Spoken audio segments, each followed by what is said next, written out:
Assalamu alaikum wa rahmatullah. Bonsoir à toutes et à tous. Tout d'abord, je suis très content d'être parmi vous après 4 ans. C'est la 3e fois que je viens à Annemasse et je suis toujours très très bien accueilli par les organisateurs et les organisatrices. Et je suis très content aussi de revoir certaines personnes, certains visages que je n'avais pas vus depuis plusieurs années. Alhamdulillah.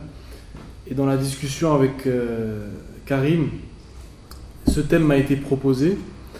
Et en fait, j'ai jamais directement abordé ce thème, mais j'ai travaillé sur des thèmes périphériques qui touchent à des notions qui sont liées à la question de l'épreuve, de la résistance, de l'endurance. Et donc en fait, c'est tout un tas de notions qui tournent autour de la résilience. En fait, la résilience, c'est un concept qui en lui-même porte plusieurs réalités. Il y a l'idée de résistance, il y a l'idée de savoir, de dépassement de soi. Et donc on va essayer d'aborder ça en rappelant finalement que le cœur de mon propos ici, le cœur de mon propos ici, c'est pas forcément de s'accrocher à la résilience en tant que concept et sur ce qui ressort de manière vraiment scientifique de cette terminologie spécifique qui notamment a été définie en psychologie, dans les neurosciences, etc.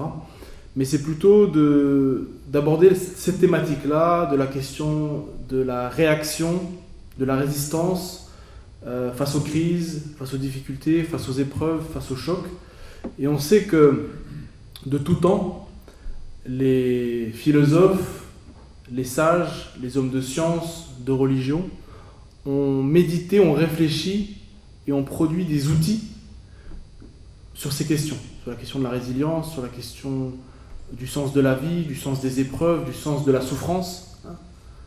Si vous lisez un philosophe comme Nietzsche, la question de la souffrance, elle est constamment présente. Chez Schopenhauer, sur le désir constant comme source de souffrance. Donc la philosophie est pleine de ces questions-là, sur la place de l'homme, même quand on vient aux traditions grecques, sur les stoïciens, sur l'épicurisme.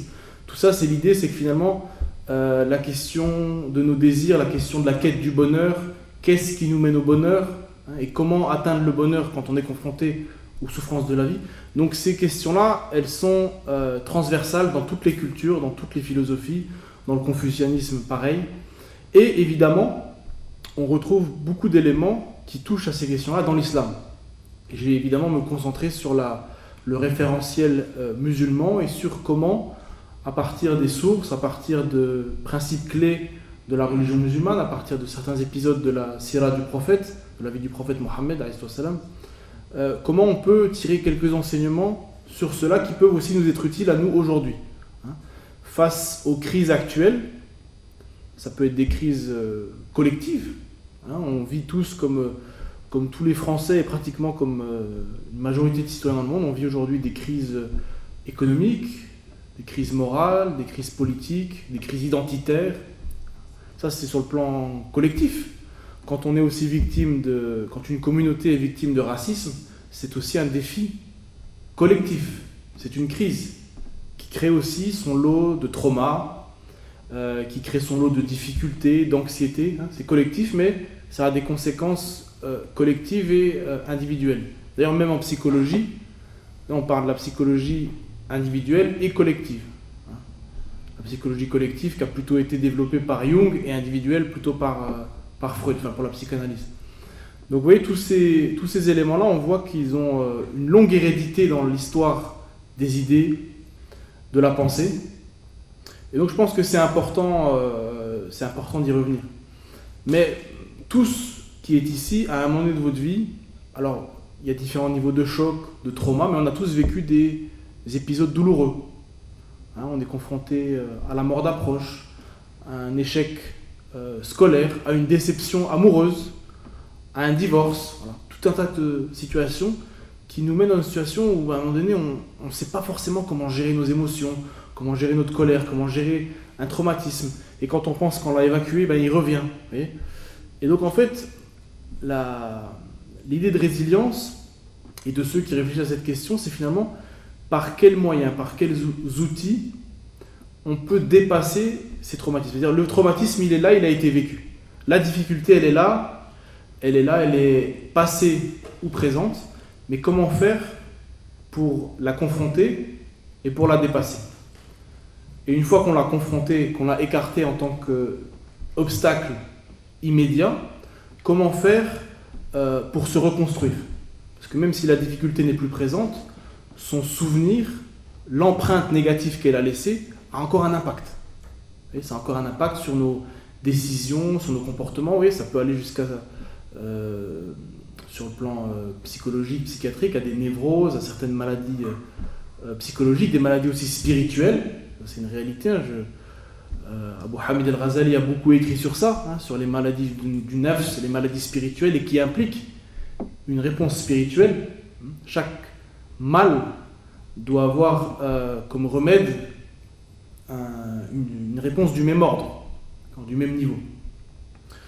Et donc face à ces dimensions-là, face à l'événement hostile, la tradition musulmane, le premier élément que je pourrais partager ici, c'est l'idée que le mal, au-delà de sa matérialisation concrète, physique, présente, a toujours une dimension métaphysique. C'est-à-dire qu'il relève aussi d'un plan qui nous dépasse, de quelque chose qui dépasse le visible. Vous savez, il y a dans beaucoup de religions et de spiritualités, notamment dans l'islam, il y a l'idée qu'il y a un monde visible, hein, c'est le monde palpable, qui est régi par les 5 sens, qui est régi par les lois physiques, par les lois humaines, hein, par la rationalité. Et il y a le monde invisible qui est régi par des règles métaphysiques, spirituelles et qui nous dépassent, auxquelles on a accès partiellement par des voies spirituelles, à travers les sources scripturaires, des informations qui nous sont données par les sources scripturaires. Et le musulman est constamment dans cet entre-deux. C'est qu'à la fois, il y a l'idée de dire que la rationalité est un don divin qu'on utilise pour planifier nos vies, pour gérer les choses rationnellement, mathématiquement. Voilà, j'ai un problème, hein, voilà.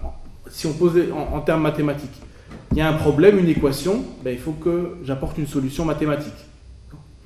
Mais il y a aussi l'idée de dire que dans un événement qui m'arrive, dans une difficulté, une souffrance, il y a peut-être finalement une épreuve, et cette épreuve a peut-être un sens qui dépasse ce que je vois, qui dépasse ce qui est. Un sens divin, un sens transcendant. Et l'idée de dire que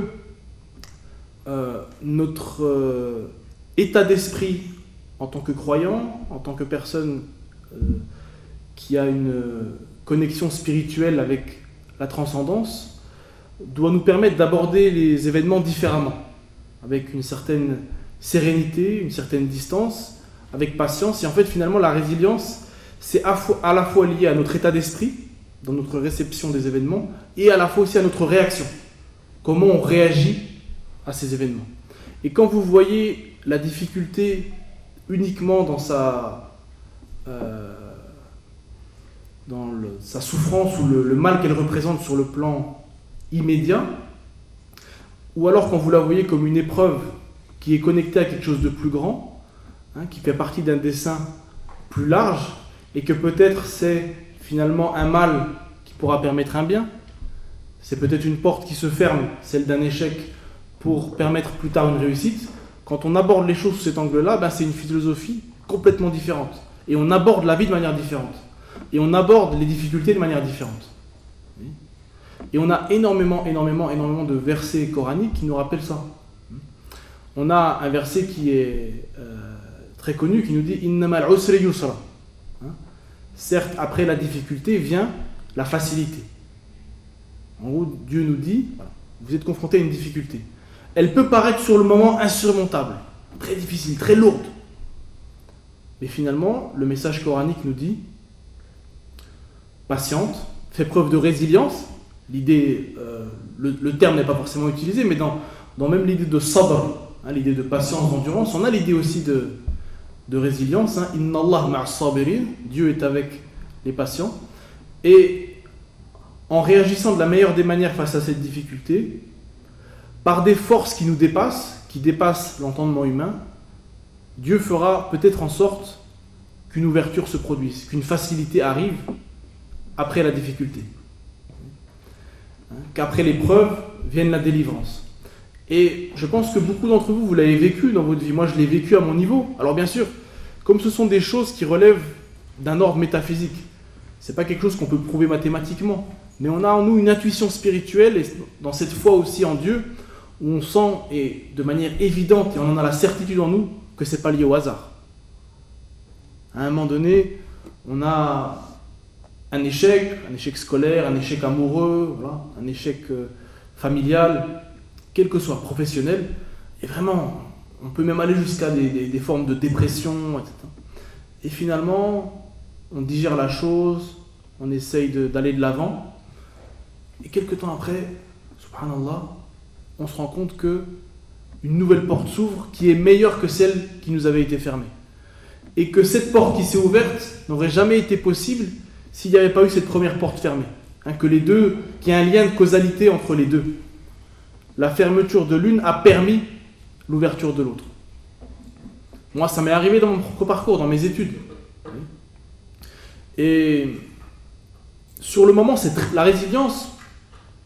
C'est le prophète de l'islam, Mohammed, il avait dit la patience doit se matérialiser lors du premier choc. Et c'est lorsqu'on a le premier choc comme ça d'un événement, on doit essayer de faire preuve de patience, d'endurance. Et c'est à ce moment-là qu'il faut avoir la maîtrise de soi et de ses moyens. Alors c'est facile à dire, difficile à faire. Mais en fait, toutes les méthodes et les outils spirituels qui sont proposés par l'islam et qu'on retrouve aussi dans d'autres traditions ont cet objectif et cette finalité aussi, pas uniquement mais aussi, de consolider une relation à Dieu, de purifier spirituellement un être pour que celui-ci soit aussi plus résilient, qu'il soit plus apte à répondre aux défis de la vie, d'ordre différent.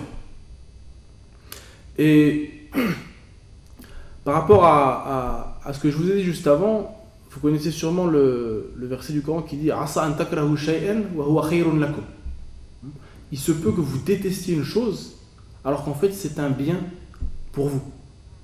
Qu'est-ce que ça veut dire ça? C'est-à-dire qu'en fait il y a un événement, une réalité, quelque chose qui se présente à nous qui est mauvaise, qui nous fait du mal ou qui contrarie nos plans en tant qu'être humain, doté de raison, ce qu'on avait planifié. Mais en fait, au-delà de ce que nous avons planifié, au-delà de ce que nous pouvons percevoir, il se trouve que cette chose était un bien pour nous. C'est par exemple, parfois, une déception amoureuse. Voilà, on voulait se marier avec telle personne n'a pas voulu, on est triste, etc. Et on se rend compte qu'en fait, cette personne n'était pas forcément si bien que ça. Et que finalement, on a trouvé meilleur. On a trouvé quelqu'un de meilleur. Oui, c'est un exemple. Je discutais récemment avec une islamologue, une grande islamologue américaine, qui à l'origine venait du Liban, elle est libano-américaine. Elle me disait, moi à l'époque, quand j'ai quitté le Liban, je suis pour aller aux États-Unis, c'était un déchirement. Et j'ai souvent réfléchi, est-ce que j'ai bien fait, Et après elle m'a dit, mais quand j'ai vu ce que moi j'ai pu réaliser aux États-Unis, quand j'ai vu aussi toutes les crises que le Liban a vécues jusqu'à aujourd'hui, je pense qu'en fait c'était un khair pour moi et ma famille. Que Dieu ait fait en sorte que même si j'ai eu cette déchirure à un moment donné de l'exil, ça m'a permis finalement derrière d'avoir une situation qui était meilleure. Et je suis sûr que vous, dans vos vies, vous avez des exemples encore meilleurs et qu'on a vécu. Et tout ça, ça fait partie de la thématique de la résilience face aux crises. Même, vous savez, l'islamophobie, on parle beaucoup d'islamophobie. L'islamophobie, ça demande de la résilience. Se faire insulter pour sa foi, se faire discriminer au travail, pour sa religion, pour son origine, c'est quelque chose qui est traumatisant. Vous avez des gens qui sont marqués à vie par ça. C'est humiliant. Mais la question, c'est pas de savoir... Parce que vous savez, il y a une phrase connue de Nietzsche qui dit « Ce qui ne nous tue pas nous rend plus forts ». Ça rentre dans cette... Mais en réalité, c'est plus compliqué que ça, parce qu'un traumatisme, c'est toujours douloureux. C'est-à-dire que c'est pas forcément que ça nous rend pas toujours plus forts. Vous avez des gens qui sont détruits par des épreuves, qui n'ont pas su être résilients, qui n'ont pas su résister au choc et qui sont détruits. Donc ça ne nous rend pas toujours plus forts. Et un traumatisme, même quand on le dépasse, même quand on fait preuve de résilience, quand on arrive à dépasser le trauma, ça laisse quand même des marques. Ça laisse des séquelles, les traumatismes importants. Donc on ne peut pas dire qu'un traumatisme est positif. Mais de fait, ça fait partie de la vie. La vie va avec la souffrance, va avec la déception, va avec la difficulté. Les deux réalités sont interconnectées. Donc la question, c'est qu'à partir du moment où c'est une réalité fatale, inévitable, inéluctable, alors comment faire pour la gérer au mieux? Est-ce qu'on essaye d'apprivoiser cette souffrance pour la dominer, ou alors est-ce que toute notre vie on sera dominé par cette souffrance et cette douleur? J'ai quelqu'un qui est décédé dans ma famille, que j'aimais beaucoup, j'aurai toujours une part de tristesse. Mais est-ce que cette tristesse m'amènera à un état de dépression, un état qui va vraiment avoir un impact négatif sur toute ma vie, sur mes choix, sur ma santé mentale, ou alors finalement ça fera partie de ma vie, ça sera une douleur qui existe, mais que j'arrive à gérer. J'ai le contrôle sur ces traumatismes, sur ces difficultés. C'est deux états complètement différents. Et la spiritualité est quelque chose qui est, je pense, fondamental sur la question de la résilience, dans la gestion des traumatismes, des crises et des difficultés. Vous savez, quand je vous parlais de l'islamophobie, je me rappelle une fois d'une sœur qui me parlait de discrimination qu'elle avait vécue, de tout ce qui se passait en France.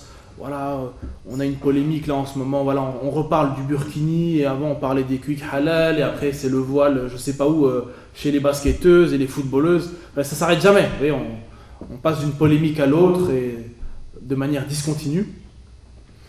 Et je me rappelle, ça m'avait marqué parce que j'ai vraiment ressenti que cette sœur, à cause de choses qu'elle avait vécues personnellement, en termes de discrimination, et à cause du climat général, c'est pas quelque chose qui l'a touchée elle-même, mais c'est-à-dire que le climat général islamophobe, médiatique, politique, crée en fait une forme de pression psychologique sur beaucoup de gens qui est très lourde et qui porte atteinte à notre santé mentale. Moi le premier. Mais cette personne-là, ça m'a marqué parce que ça a vraiment porté atteinte à sa santé mentale à un point qui me semblait, alors bien sûr je n'ai pas la capacité pour diagnostiquer, mais à mon niveau dans la discussion par rapport à certains comportements, à certaines paroles, ça a touché sa santé mentale à un point maladif, médical. C'est-à-dire que je pense que si cette personne-là consultait un psy, etc., il pourrait diagnostiquer quelque chose. Et ça, c'était vraiment la conséquence de tout ça. Vous voyez, donc jusqu'où ça va. D'ailleurs, ça, c'est un sujet qui mériterait une étude. Les conséquences psychologiques et psychiatriques, par exemple, de l'islamophobie, sur un certain nombre de musulmans en France, ou d'autres communautés qui subiraient des formes de racisme. Et cette personne-là, elle était dans un état psychique où elle tenait parfois des propos délirants. Et donc là, finalement, la question de la résilience, elle se pose. Parce que une résilience qui aurait été... Et encore une fois, c'est pas... Je dis pas du tout ça pour donner des leçons, parce que je pense que personne ne peut prétendre être dans une résilience pure et parfaite. Et ceux qui le prétendent, il suffit que demain un malheur les touche et on a tous nos limites. On a tous nos limites face à ce qu'on peut supporter. Mais disons que sur le plan théorique, c'est comme ça qu'on l'aborde pour essayer de donner le meilleur de nous-mêmes. Donner le meilleur de nous-mêmes. Et en islam, il y a toujours l'idée de dire que on doit nourrir la conscience de la présence divine. L'idée de dire que dans tous les événements qui nous arrivent dans notre vie professionnelle, familiale, on doit être avec Dieu et avoir conscience que Dieu est avec nous. Et cette conscience de la présence divine, elle nous pousse non seulement à suivre un code éthique, à avoir une déontologie, un sens du devoir, de la solidarité, de toutes les vertus positives, et avoir un sens des limites, mais ça nous pousse aussi à être résistants, solides, endurants. Je suis confronté à une difficulté, alhamdoulilah. S'il m'arrive un bien, alhamdoulilah. S'il m'arrive un mal, alhamdoulilah. Dans tous les cas, je remercie Allah et je sais qu'au-delà de ce qui est, il y a peut-être un bien pour moi. Même si sur le moment, il y a un mal que je dois gérer et affronter. Et je m'en remets à Dieu, comme on dit. Tawakkul ala Allah. Ça, c'est une notion clé dans la tradition musulmane, c'est tawakkul. C'est l'idée de dire que face à une chose qui peut-être nous dépasse, ben, je m'en remets à Dieu parce qu'il est le plus savant et il est celui qui peut intervenir dans les affaires humaines au-delà des lois rationnelles et habituelles.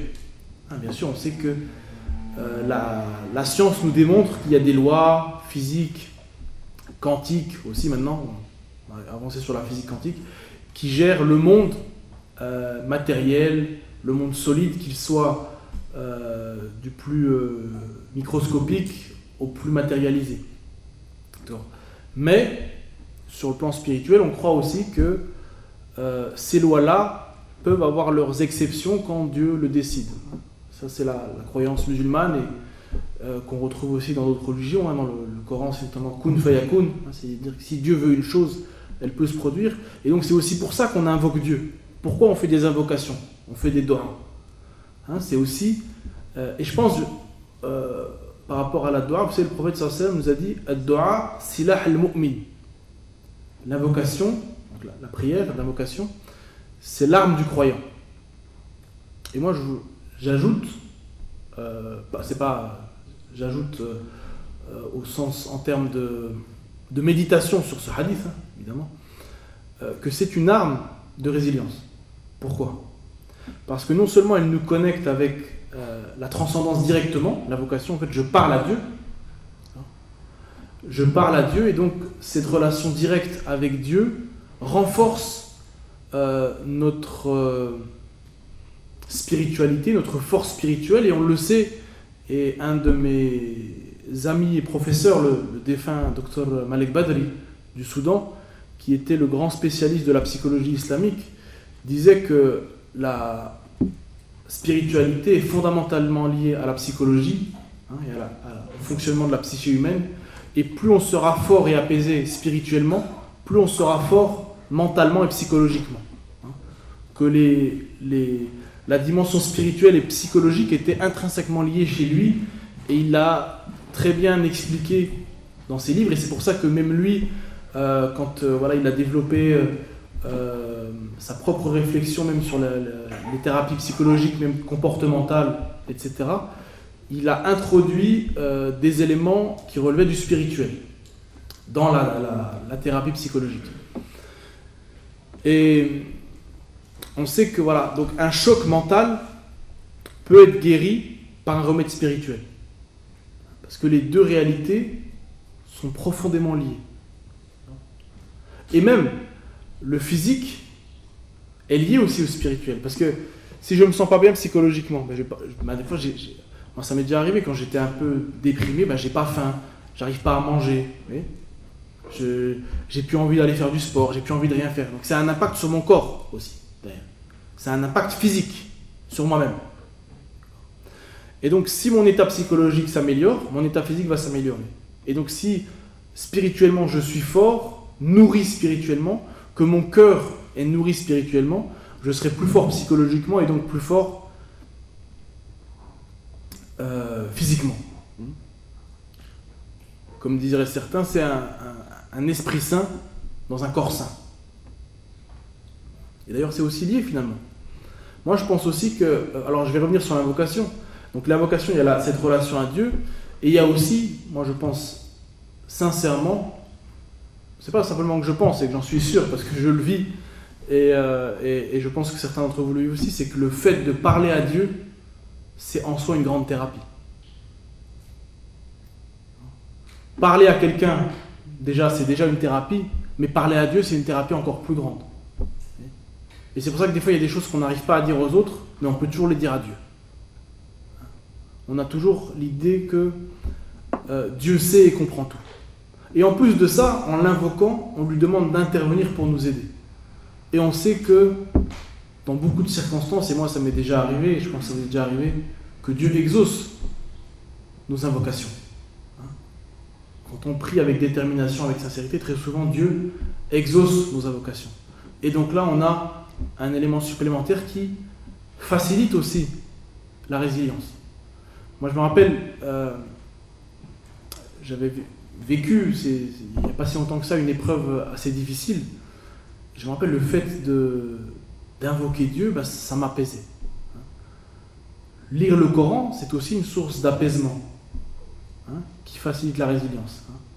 Ala bi dhikrillahi tatma'innul qulub, nous dit le Coran. Et par l'évocation de Dieu, les cœurs s'apaisent. C'est par l'évocation de Dieu que les cœurs s'apaisent. Et donc un cœur apaisé, c'est un cœur qui réagit mieux face aux crises et qui sait mieux gérer une crise. Parce que si on a un cœur agité, tendu, frustré, faire face à une crise, c'est plus compliqué. Alors, si on a une âme et un cœur apaisé, là, ça sera beaucoup plus facile de gérer une crise. Et donc, on voit que cette notion-là, vous savez, vous avez sûrement entendu parler de Boris Cyrulnik, je me rappelle toujours de Boris, mais j'ai du mal avec son nom de famille, qui a beaucoup popularisé la notion de résilience en France et qui en parle beaucoup. Alors lui, il en parle plus sous l'aspect psychologique et des neurosciences. Mais moi, l'idée ici, c'est que tout cet aspect-là, il est pertinent et positif, mais qu'il est intéressant de lui ajouter la dimension spirituelle. Et moi, j'avais même écouté un penseur bouddhiste qui avait aussi produit une réflexion sur cette thématique-là, mais à la lumière des enseignements du bouddhisme, justement, le rapport au désir, à la souffrance, et c'était très intéressant. Et je pense que les spiritualités et les religions ont beaucoup à apporter, et les sagesses antiques ont beaucoup à apporter à la réflexion, sur le plan théorique, et aussi en termes d'outils pratiques pour savoir gérer la résilience. Là, je vous ai parlé des invocations, de la lecture du Coran, de l'évocation de Dieu. Et ça, c'est des éléments de résilience. Vous avez aussi, moi, je suis convaincu que l'instruction, le savoir, le fait de nourrir son esprit intellectuellement, ça permet d'élargir son horizon intellectuel, ça permet de nourrir son cerveau et finalement aussi de libérer son cerveau, et on sait que tout est connecté au cerveau. Et les mots psychiques sont connectés au cerveau. Et donc je pense qu'aussi, la lecture, la quête de savoir, le fait de se renforcer intellectuellement, c'est aussi un moyen de renforcer sa résilience. Pourquoi ? Parce qu'à un moment donné, on est confronté à un monde où on a aussi des agressions intellectuelles. On nous agresse intellectuellement. On nous dit, voilà, telle pratique, elle n'a aucune légitimité, tu ne dois pas faire ci, tu ne dois pas faire ça, ça c'est mal, ça c'est bien, ça c'est mauvais. Et comment on fait pour répondre et se défendre si on n'a pas les outils intellectuels, si on n'a pas les outils rhétoriques, si on n'a pas les éléments de langage? Donc en apprenant tout cela, on devient plus autonome, plus indépendant, plus fort, donc plus sûr de soi. Et ça renvoie aussi à une notion qui est celle de l'estime de soi. Plus j'ai d'estime de moi-même, plus j'ai d'outils intellectuels et d'éléments de langage, plus je serai fort face à l'adversité. En tout cas à certaines formes d'adversité. Si je dois me défendre dans un tribunal, si je dois être dans un débat intellectuel avec quelqu'un qui m'attaque intellectuellement et que je n'ai pas les outils, je me ferai humilier ou je me ferai, comme on dit, casser. Et ça aussi, c'est parfois très douloureux. C'est aussi une épreuve. D'accord ? Donc se nourrir intellectuellement, c'est aussi un moyen de se prémunir et de renforcer sa résilience face à une adversité qui ici sera verbale, sera intellectuelle, sera idéologique. Renforcer sa culture, son érudition, son savoir, sa capacité d'expression, sa capacité d'écriture. Savoir écrire, c'est important. Demain, je dois me défendre, il faut écrire un courrier, il faut écrire un texte. Si je ne sais pas écrire, je ne pourrai pas me défendre. Et le simple fait, parfois aujourd'hui on a beaucoup d'analyses, de travaux sur la propagande, sur les manipulations médiatiques, et même parfois on est même dans l'intoxication idéologique. Parfois on essaie vraiment de nous laver le cerveau, de nous lobotomiser. Comment se désintoxiquer ? Comment libérer nos cerveaux ? Le simple fait d'être dans cette quête de vérité par l'instruction, c'est aussi une libération qui nous rend plus forts. Non seulement par l'estime de soi, mais par le simple fait de se dire, certes, il y a cette propagande, il y a cette manipulation, mais moi au moins, je n'y suis pas soumis. Moi-même, dans mon âme, dans mon cœur et dans mon esprit, je n'y suis pas soumis. Je connais la vérité. Je sais qu'on essaye de me manipuler, mais ça ne marchera pas. Vous voyez ? Et vous connaissez tous un peu l'histoire de Malcolm X, le leader musulman afro-américain qui a été assassiné en 65 à Harlem. C'est lui, quand il était en prison, à un moment donné, donc il était en prison parce qu'il a connu des années de délinquance, etc.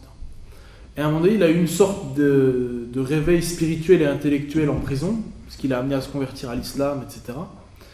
Et il s'est mis à lire tous les livres qui étaient disponibles en prison, pratiquement. C'est-à-dire, il dévorait les livres qui étaient dans la bibliothèque de la prison, il faisait en sorte de pouvoir en avoir d'autres, et il participait aussi à des clubs en prison de débat, hein, où il s'est exercé notamment à l'art oratoire. Hein, et on sait que par la suite, il est devenu un des plus grands orateurs de l'histoire. Et il a une phrase dans son autobiographie qui m'a beaucoup marqué, où il dit en fait, je passais mon temps à lire et j'avais cette ouverture sur le monde par la lecture qui nourrissait ma connaissance du monde, ma connaissance de l'homme, ma compréhension de la réalité humaine, de l'histoire, de la réalité du monde. Et il dit c'était une vraie libération pour moi. Et il dit j'étais dans une telle libération, un processus de libération intellectuelle, que j'oubliais pratiquement que j'étais en prison. Et il dit j'étais en prison, mais je ne m'étais jamais senti aussi libre. Moi, c'est cette phrase qui m'a marqué. Il était en prison, mais il dit j'étais en prison, mais je ne m'étais jamais senti aussi libre. Vous imaginez le niveau de résilience? Vous êtes en prison, d'accord? Et les prisons américaines des années 60, c'était pas un hôtel 5 étoiles, vous voyez ce que je veux dire? Et de par la force spirituelle qu'il avait engendrée, la nourriture intellectuelle qu'il avait pu acquérir, ben finalement il se sentait libre, fort et sûr de lui. Donc là il y a finalement l'idée de dire que en nous-mêmes, nous sommes un monde à part entière. En moi-même, j'ai un monde qui est mon monde, c'est mon monde. Et j'ai le pouvoir, même si c'est pas facile, mais théoriquement j'ai le pouvoir d'être libre, d'être indépendant, d'être fort et d'être heureux dans ce monde-là.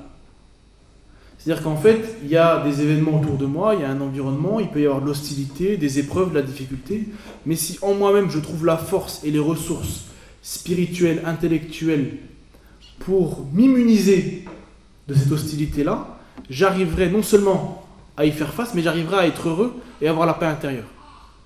Et finalement, ça c'est un des objectifs d'un musulman, d'atteindre an-nafs al-mutma'inna, comme nous dit le Coran, l'âme apaisée, la paix intérieure, salamat an-nafs. Et je dirais même, c'est l'objectif de n'importe quel être humain, atteindre le bonheur et trouver la paix intérieure.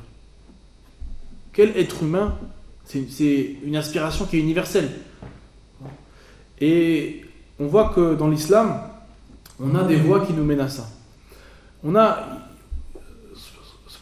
l'ai déjà dit dans d'autres conférences, mais à un moment donné, je vivais une épreuve et j'ai cherché un peu en quête de solution. J'ai ouvert le Coran à une page comme ça au hasard et je lis une page, je lis une deuxième page et je tombe sur un verset qui dit wasta'inu bis-sabri was-salat, qui veut dire cherche refuge, cherche secours dans la patience, endurance et dans la prière. Et là je me suis arrêté, j'ai fermé le Coran et je me suis dit subhanallah, en gros j'ai posé une question et Dieu m'a répondu. Parce que Dieu il nous envoie des signes. Alors après il ne faut pas surinterpréter les signes, mais il ne faut pas penser non plus qu'ils n'existent pas. Et moi ça je l'ai vécu, en tout cas à mon niveau, comme un signe, dans ma relation personnelle à Dieu, intime. Et c'est-à-dire voilà, tu vis cette épreuve-là, alors sois patient, sois endurant, sois résilient. Et un des moyens qui peut t'aider à ça, c'est la prière.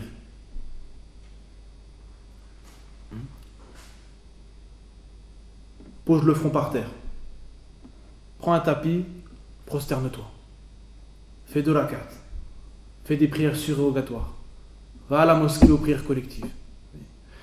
Et c'est ce que j'ai fait après avoir lu ça. Et je vous assure que pendant une période, je me suis vraiment senti mieux et je me suis senti plus résilient, justement. Ça, c'est une expérience personnelle. Vous en avez sûrement d'autres. Et j'espère que durant l'échange qui suivra mon intervention, vous aurez parce que je sais que des fois les gens n'osent pas trop parler. Moi, j'espère que vous partagerez avec nous, avec l'ensemble des gens présents, des expériences personnelles de ce genre-là. Et il faut comprendre une chose, c'est qu'on a aussi énormément d'exemples dans la sira du prophète. Vous savez, lorsque le prophète reçoit la première révélation, Iqra bismi rabbika alladhi khalaq, c'était un traumatisme pour lui. Vous imaginez, vous recevez, donc selon la croyance musulmane, donc c'est le Jibril, l'archange Gabriel, qui vient et qui révèle une révélation divine au prophète. Donc lui, c'était un choc pour lui. Et donc il a couru, il a couru de la montagne pour retrouver son épouse Khadija, et il lui dit couvre-moi. Et il dit j'ai cru que j'allais mourir, quoi. C'était traumatisant. Et là, en fait, il a cherché en disant couvre-moi, voilà, en allant auprès de son épouse, et son épouse l'a rassuré. Il dit mais non, tu es quelqu'un de droit, d'honnête, qui aide les démunis, qui aide son prochain. Dieu ne te fera pas de mal. Dieu ne peut pas être contre toi. Et quand on réfléchit à ça, c'est aussi que c'est important pour dépasser les traumas, guérir des traumatismes, pour justement pouvoir être dans cette résilience. C'est aussi important d'être bien entouré. Tout seul, c'est dur. Certes, voilà, il y a l'idée qu'on a cette relation à Dieu, mais c'est important. Vous voyez, même le prophète sallallahu alayhi wa sallam, qu'on considère comme un homme hors du commun, eh ben, il avait besoin de sa femme pour le rassurer, pour le prendre dans ses bras, pour lui dire non, t'inquiète pas. Oui, même lui, il avait besoin de ça pour finalement pouvoir être résilient, faire face aux épreuves. Et on sait que les épreuves qui l'attendaient étaient énormes, l'adversité des gens de Quraysh, etc., les tentatives d'assassinat. Et cette résilience-là, il l'a trouvée évidemment avant tout auprès de Dieu, mais aussi avec les gens qui l'entouraient, notamment sa première épouse et les épouses qu'il aura par la suite. Mais Khadija a joué un grand rôle. Et d'ailleurs, il l'a dit, on lui rend hommage. Elle m'a soutenu quand personne ne me soutenait. Quand tout le monde était contre moi, elle m'a soutenu. Et on sent que ça avait de l'importance. Quand j'étais pauvre, c'est elle qui m'a donné de sa richesse pour que je puisse mener mon combat. Donc avoir un mari, avoir une épouse, avoir des parents, avoir des amis de confiance. Alors après, il faut faire attention de qui on s'entoure, parce que vous avez des amis qui sont, disons, des soutiens et des chemins vers la résilience, et vous avez aussi parfois des amis qui sont plus destructeurs qu'autre chose, et qui veulent créer la zizanie dans votre couple, dans votre famille. Donc il faut faire attention de qui on s'entoure, mais c'est important d'être bien entouré et d'avoir aussi un cercle autour de soi qui peut nous soutenir, nous aider quand on est confronté à des difficultés et des épreuves. Et oui, vous imaginez le prophète Mohammed, si on prend l'exemple par exemple de Am al-Huzn, l'année de la tristesse, dire son oncle qu'il aimait beaucoup et qui le protégeait, Abu Talib, décède. Sa femme Khadija décède. Les gens de Quraysh le persécutent et persécutent les musulmans. Donc, tout ça, ça se passe la même année. Il va à Taïf, pas très loin de la Mecque, pour chercher secours. On l'accueille en l'insultant et en lui jetant des pierres, en l'humiliant. Voilà ce qu'il vit. C'était traumatisant. Et même lui, il invoque Dieu et il dit à Dieu, mais voilà, porte-moi secours, c'est dur. C'était dur à vivre. Donc vous imaginez, même un homme de son niveau spirituel et moral, c'était dur pour lui de vivre ces épreuves-là. Et il avait besoin d'invoquer Dieu, il avait aussi besoin d'avoir des gens autour de lui pour pouvoir avoir cette résilience. Et donc ça, c'est quelque chose qui est important.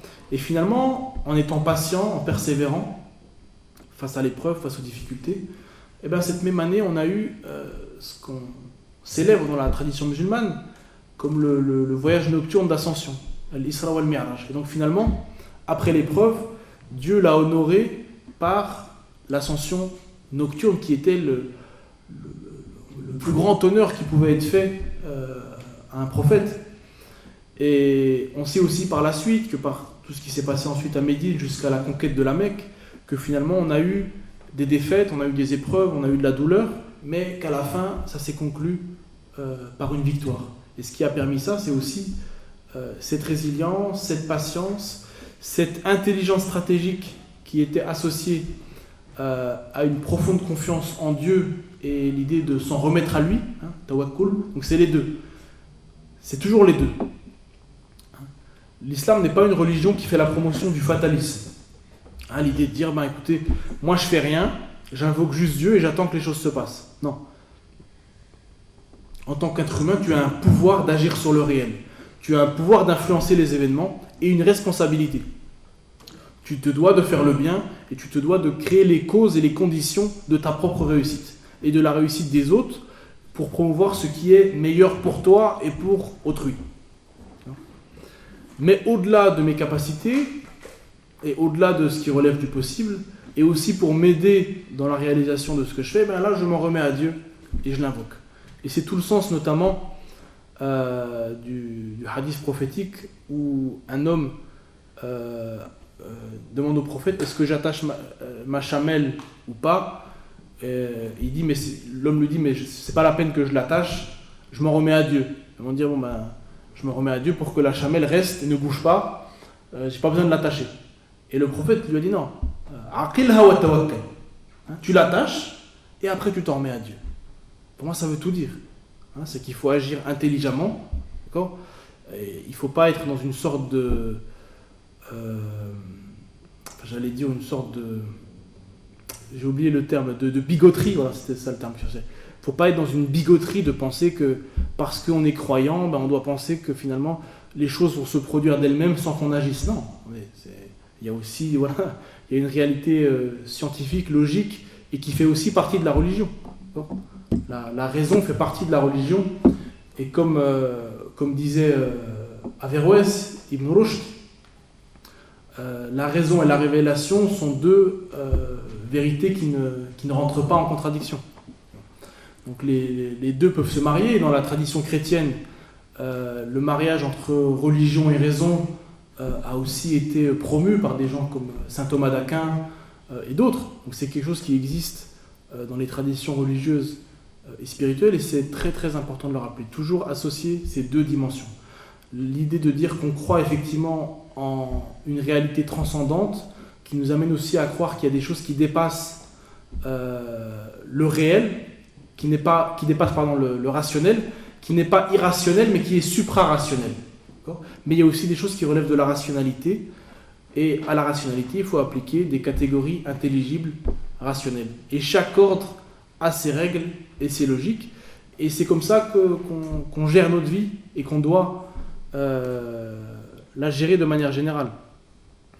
Et des exemples de ce genre-là, on pourrait en trouver beaucoup dans la tradition musulmane. Je ne vais pas m'éterniser, on m'avait dit 45 minutes, je ne sais pas si ça fait 45 minutes que je parle, je sais plus j'ai commencé à quelle heure. Mais il y a un point qui me semblait intéressant, c'est, vous savez, dans toute l'histoire des batailles, vous savez, on raconte, voilà, il y a eu la bataille de Uhud, la bataille de Badr, on raconte les grandes batailles dans l'histoire de l'islam. Et souvent, voilà, on les raconte comme des récits historiques, héroïques, mais on se rend pas compte que sur le plan humain, sur le plan psychologique, sur le plan même, je dirais, de questions comme de leadership, même aujourd'hui, ça, on parle de soft skills, sur la question aussi de l'éducation informelle. En fait, on trouve beaucoup d'enseignements. On trouve beaucoup d'enseignements. Et toute cette logique, ce que je vous ai dit tout à l'heure, quand je vous ai dit, par exemple, un des éléments de la résilience, c'est l'autonomie intellectuelle. En fait, c'est d'être instruit pour être autonome intellectuellement, que ce soit le savoir religieux ou profane. Ben ça, on le retrouve aussi. C'est-à-dire, pourquoi? Quelle est la première institution qui est mise en place par le prophète Mohammed à la Mecque? C'est Dar al-Arqam. C'est une école, c'est une université pour former les gens. Première mission, on forme les gens intellectuellement, religieusement, spirituellement, pour qu'ils soient indépendants, outillés, autonomes. Et on voit que beaucoup de ceux qui étaient dans Dar al-Arqam, il y a un sabotage. Tous ceux qui étaient dans Dar al-Arqam, une bonne partie d'entre eux, sont devenus ensuite des grands leaders de la communauté musulmane. Et on voit que dans chaque événement, quand par exemple le prophète nommait telle personne à la tête d'une armée, qui lui confiait telle mission, on se rend compte que c'était aussi pour les former, et qu'en étant confrontés pratiquement à des crises, à des épreuves, à des difficultés, ils apprennent justement à être résilients, à gérer une équipe, à gérer une difficulté, à gérer une situation de crise. Par exemple, quand au moment de la Hijra, les gens de Quraysh ont mis en place un complot pour assassiner le prophète de l'islam.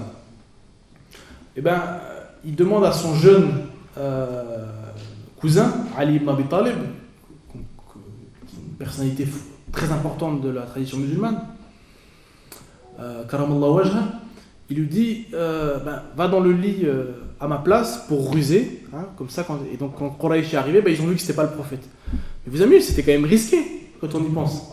Parce qu'on ne sait pas, peut-être qu'ils auraient pu s'attaquer à lui.